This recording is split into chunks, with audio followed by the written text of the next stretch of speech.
Right, this is an original German Enigma machine. You can see that it has 4 rotors, 1, 2, 3, 4, whereas the standard machine with which all the armed forces were equipped for 10 years before the war started only had 3 rotors. And this machine was only adopted by the U-boats in 1942. So 4-rotor machines are very rare survivors. Most of the Enigma machines that were ever made have been destroyed, something like 99%. But of the 1% remaining, only about 1 in 10 is a 4-rotor machine. So this is quite a rare machine. In an old-fashioned way, it's housed in an oak case. This, you can see it's a naval machine because the lid comes off to give you more space in the confines inside a U-boat. It looks, as you can see, rather like a strange portable typewriter, but it has these 3 rows of typewriter-like keys which stick up. It doesn't have anything else. It doesn't have a space bar, it doesn't have a shift key, it doesn't have numerals, it doesn't have punctuation. The only thing you can put into an Enigma machine is 1 letter at a time. And it's a cipher machine. It creates a substitution cipher. It merely changes 1 letter into another. That's all it does. You press a key, I press P, and it's lit up R.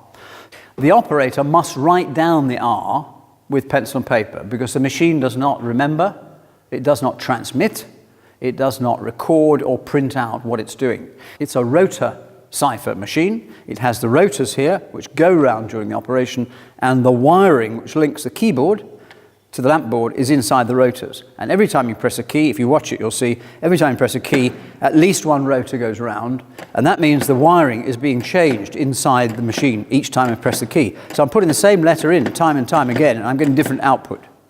And you can imagine that makes it a very difficult cipher to break. It's a continually changing cipher pattern. We can open the machine if you want. If we take off the lamp board, there's the little bulbs, right? 26 little bulbs, and there's the rotors. 1, 2, 3, 4. They're made to come out easily because they have to be changed every day. They come out like that. So that's got a Roman numeral 3. They all have a Roman numeral. The Air Force and Army have 1, 2, 3, 4, and 5. The Navy have 1, 2, 3, 4, and 5, and 6, and 7, and 8. You can also vary the ciphers by moving these plugs around. And indeed, the instructions said to the guys in the field, you must move these plugs around every day to a new specified position. And that means the basic wiring in every single Enigma machine changes every single day at midnight, which means at Bletchley, they've got to try breaking the cipher again every day at midnight.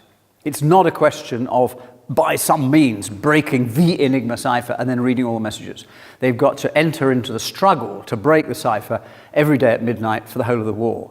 And actually, it is far worse than that because there are about 30 or 40 different ciphers being used every day and changed at midnight. So the German sender sets it up in a particular way, sends the message off, always in Morse code. There's no attempt to disguise it. But the intended recipient has to set up his machine identically to the machine which the sender had used, and then the machine will painlessly turn it back. It acts reciprocally. Yeah. So if I press key P, it's lit up X. If I turn that back, if I say I've transmitted that X in Morse code to you, you get the dots and dashes, you write it down on your pad, you set your machine up the same, so I'm going to turn that back to there. You type in the X, and you've got P. They had what was called, it's always called a code book. It's not a code book. It's actually a table of settings. It only lasts for a month to minimize the damage to the potential security of the local system. So you've got the days of the month here. Yep. You've got the Roman numerals indicating which rotors you're going to use. This is for the Air Force. Yep. So there's only 1 to 5. They didn't have rotors 6, 7, and 8. Yep. So every day they're told, it's 6 today, so we'd have, provided this was July, we'd have in the left-hand position, we'd have rotor 4, and then we'd have rotor 2 in the middle and rotor 5 in the right-hand position. Then there's an internal adjustment you can make on the rotors themselves, which is called the ring setting, and that's that there. And then these are the letters you plug together in pairs on the plug board. So this machine, which is pretty well 100 years old, this particular one is made during the Second World War, but the concept is pretty well 100 years old, gives you not just more cipher patterns than there are atoms in the observable universe, but millions of times more.